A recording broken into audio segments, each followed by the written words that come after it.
Why does the world today look the other way? And this is why they hate Miles Guo. And trust me, they hate him. Miles Guo coming to the West was an inflection point. Nobody in the West talked about the Chinese Communist Party and identified the Chinese Communist Party as the problem. Nobody identified the slavery of Lao Beijing as a crime against humanity, because it's easy to be quiet, because people are making a lot of money.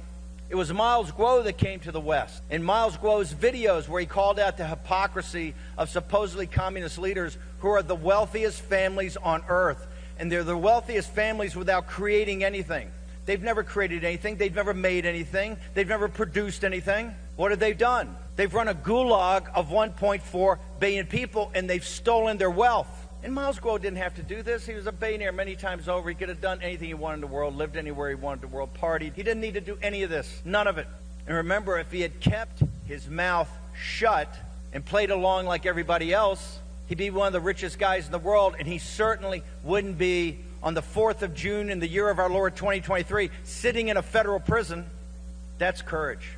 What I've seen is he's changed the direction of the world because he's identified them as a transnational criminal organization, helped, created by and empowered by the United States State Department and people like General George Marshall. And then 50 years later, with the blood not even dry on the stones in Tiananmen Square, supported again.